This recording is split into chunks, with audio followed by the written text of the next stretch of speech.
Hello, I'm Reverend Catherine Britton of Sylvan United Church, and I am sitting in what we call the cloister walk, which is the connecting part between our hall and our sanctuary. And you can see behind me just some of the beautiful flowers that have been so lovingly tended by the volunteer gardeners here. I wanted to film part of today's service outside as kind of a nod toward what we had started as Wild Church. Wild Church is for people who connect to the divine, to the sacred, to God outside, maybe differently than from in traditional worship or in the beautiful sacred buildings. So we will be talking about the people of the way. We're going to do Road to Emmaus 2.0 today. So I heard a little bit about it at our joint worship last week, and it's too good of a story for just one Sunday. So I wanted to begin with a blessing, and this is from Jan Richardson's Circle of Grace book. And this is a wilderness blessing. Let us say, this blessing began whole and complete upon the page. And then let us say one word loosed itself and another followed it in turn. Let us say this blessing started to shed all it did not need, that line by line it returned to the ground from which it came. Let us say this blessing is not leaving you, is not abandoning you to the wild that lies ahead, but that it is loath to load you down on this road where you will need to travel light. Let us say perhaps this blessing became the path beneath your feet, the desert that stretched before you, the clear sight that finally came. Let us say that when this blessing at last came to its end, all it left behind was bread, wine, a fleeting flash of wing.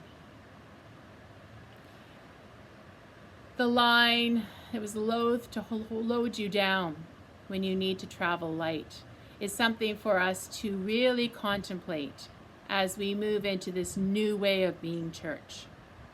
Even when the restrictions are lifted, we will have to figure out, how do we be church in this new world?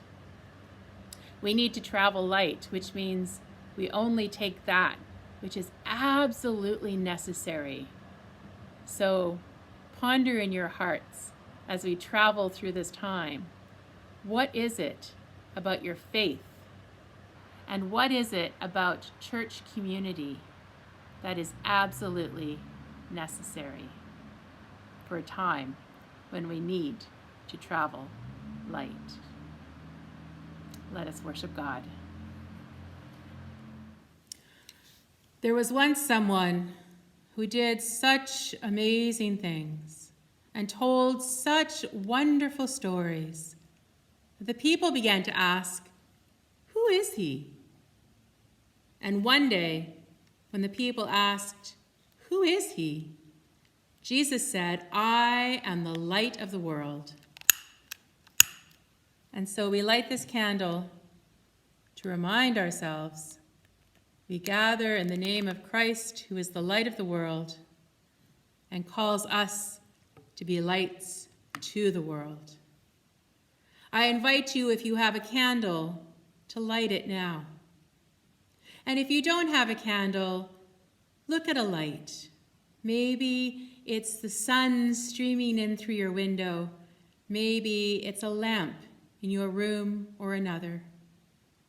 And as you look at that light, put one hand on your heart and one hand on your computer or tablet or phone, and know that we are all connected by the light of Christ.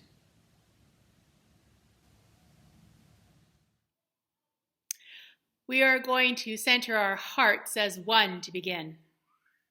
Let's take a deep breath together.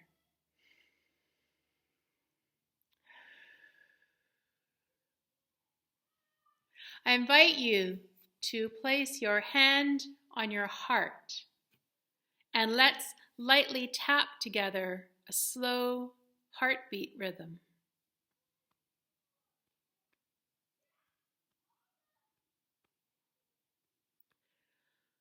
Holy living God, heartbeat of creation, help us take this time to center on you, for you made us, you gave us life,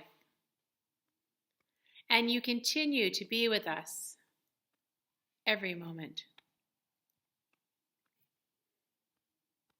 every breath, every step.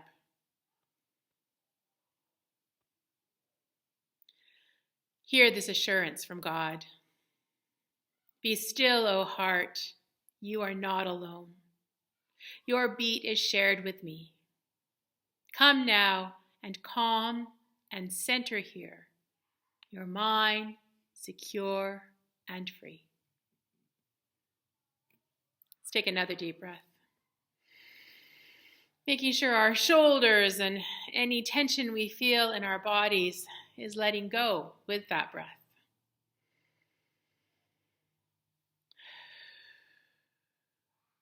Let's take another one.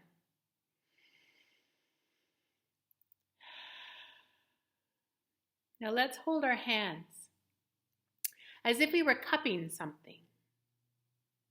Imagine placing in your hands all the worry, fear, anxiety, frustration, anger, and grief that you might be carrying. God's love is like your hands, strong enough, big enough, wide and deep enough to hold our whole lives. Now, let us imagine letting go of our worries and fears for now into God's heart of love. And we offer a prayer song of letting go.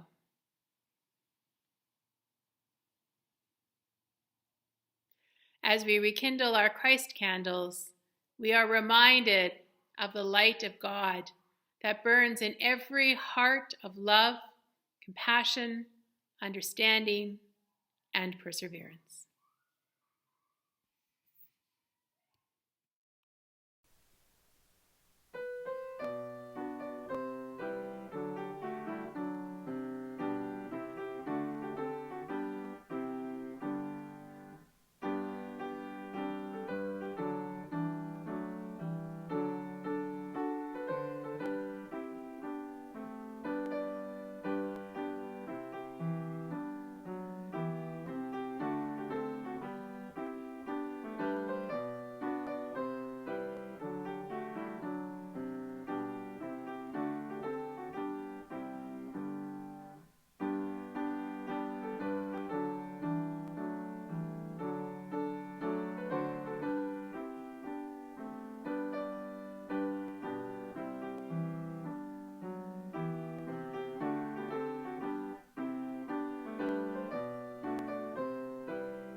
Later that day, 2 of them were walking to a small village called Emmaus, about 10 or 12 kilometers from Jerusalem, and they were talking with one another about all the things that had happened.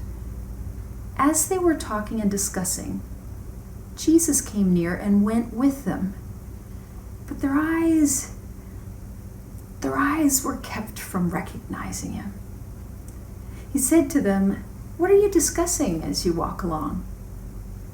Well, they stopped and were sad. One of them, whose name was Cleopas, said, "Are you the only stranger in Jerusalem who doesn't know all the things that have taken place in these days?" "What things?" "Well, the things about Jesus of Nazareth, who was a prophet, mighty in deed and word before God and the people, and how our own chief priests and leaders had him handed over to be condemned to death. We had thought he would be the one to redeem Israel. It's been 3 days since all of this happened. Moreover, some of our women have astounded us. They went to the tomb early this morning, and when they didn't find his body, they came back and told us that they had actually seen a vision of angels saying that he was alive. Some of those of us in our group went to see the tomb and found it exactly as the women had described, but they didn't see him." He said to them, "Oh, how foolish you are, and how slow to believe all that the prophets have declared. Was it not so that the Messiah should suffer these things and then enter into his glory?"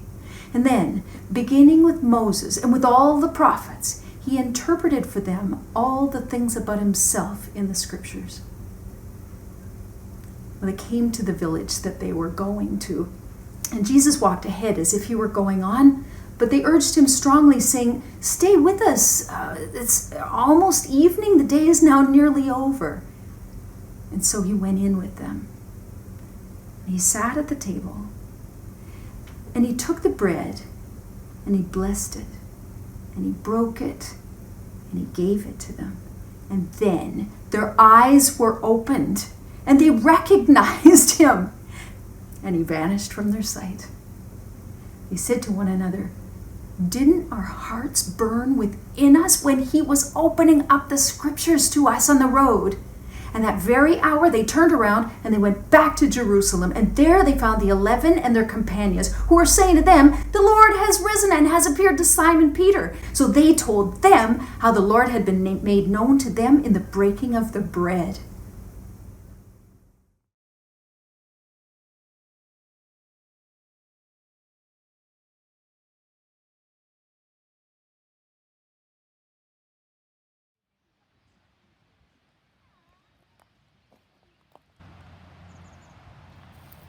The early followers of Jesus weren't called Christians.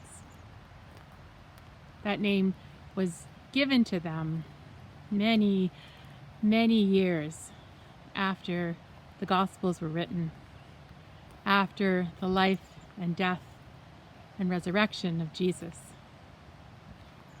Jesus' last name was not Christ. It was his title. It meant the Anointed One, the Messiah. The early followers were called the people of the way, meaning the way that Jesus taught. And there's a beautiful tie-in with our readings for the second Sunday of Easter. As 2 friends traveled on the road, the way from Jerusalem to Emmaus. Because it was on the way that they really learned, they really understood the meaning of the scripture and the lessons that Jesus taught.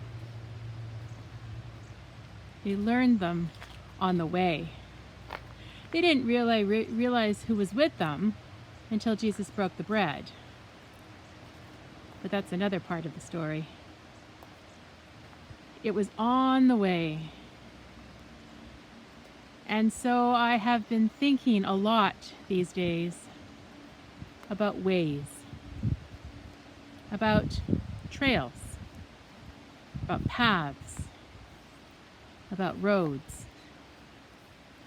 Mostly the trails and paths, because one of the blessings of being on southern Vancouver Island at this time, in a fairly rural place, is we can get out and travel the paths and hike the trails. And some of those trails are easy, the walk in the park. And some of those trails are really hard. And now those trails at this time are kind of off limits to us because a bear has wandered into our neighborhood and started taking her spot amongst the trails.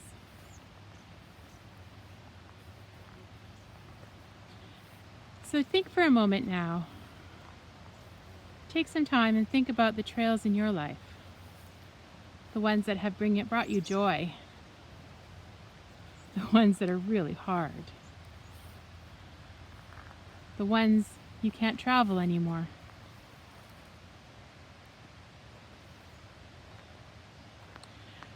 For centuries, Christians have made pilgrimages, traveled the way, the trails, the paths, the roads, to holy places. Canterbury, the Holy Land, sacred sites, just to feel a little closer to God. And the Labyrinth, like the one I'm walking now, was developed and designed to help people who didn't have the time or the money or the means to make those big pilgrimages, to be able to make a symbolic pilgrimage. And so they developed this labyrinth based on ancient Greek culture. And the idea was you walk in and out, and even though you travel the same path, you are not the same person going to the center as you are traveling back out. Somehow, you are changed on the way. Take some moments to think about the pilgrimages, the paths that have changed you, that you have encountered in your life. How were you different on the way in from the way out? Where have you found solace, comfort, challenge, struggle?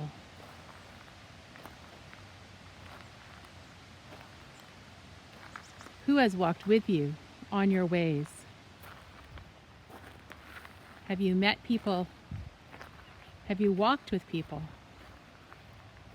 Have you parted from people? Have you walked alone? If you have ever watched a number of people walking a labyrinth, you'll see that when they start at different times and when people are coming in and going out, they pass sometimes very close to each other, and moments later will be so far apart.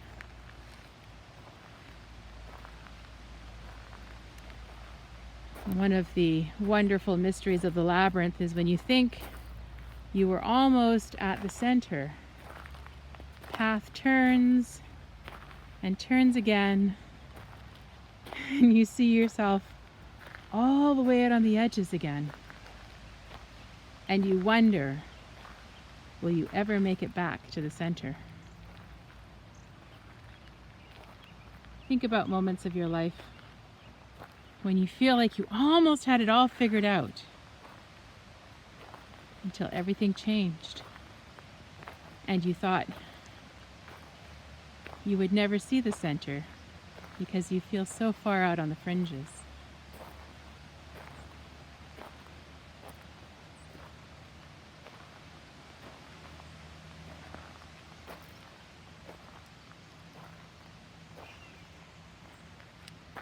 And there is much to learn from that metaphor of fringes and center too. Sometimes we feel we're right in the middle of things, the center of the action. And sometimes we are out in the fringes, all alone, wondering how to connect.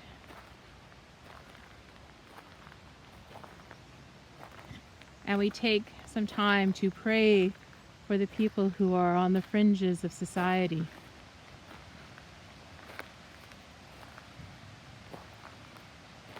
Due to so many factors beyond their control.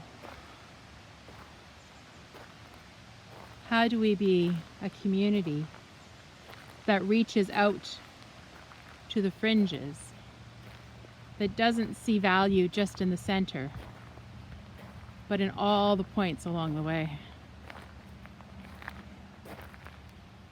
How are we compelled to use our privilege to include and make space for, to listen to and learn from those who are on the margins, on the fringes?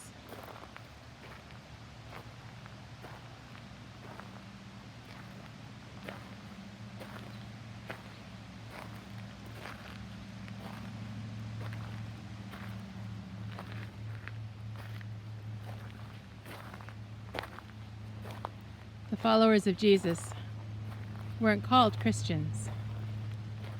Not at first, anyway. They were the people of the way.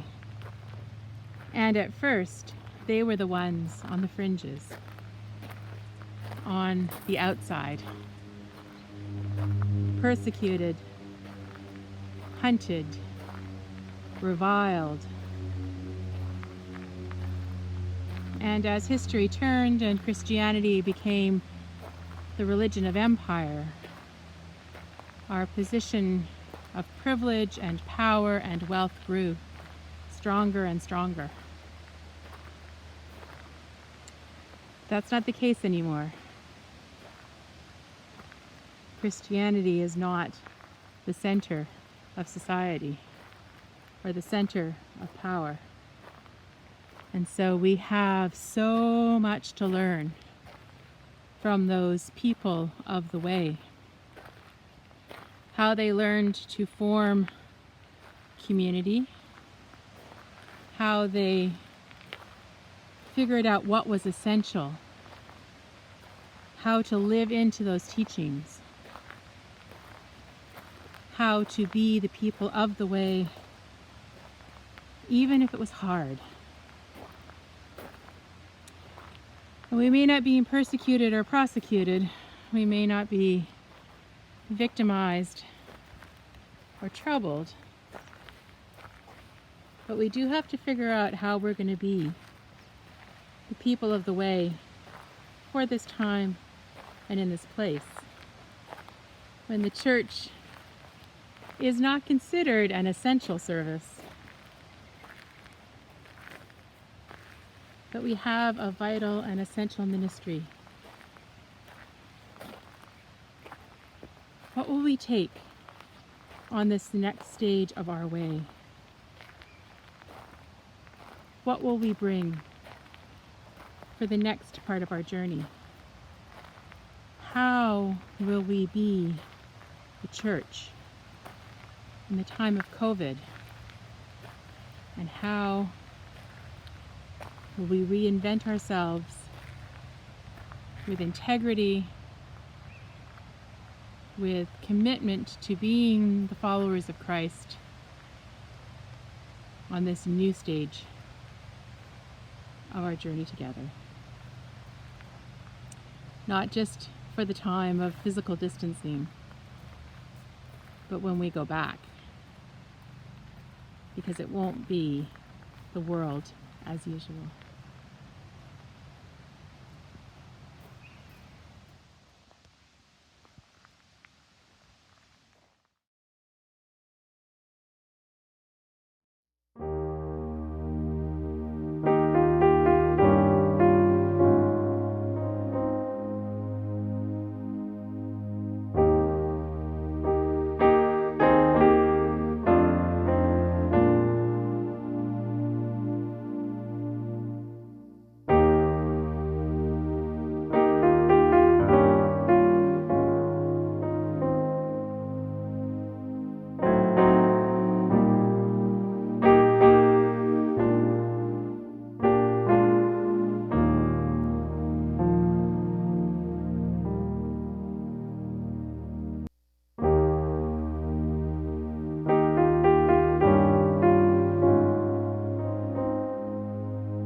There was once someone who did such amazing things and said such wonderful things that the people began to follow him.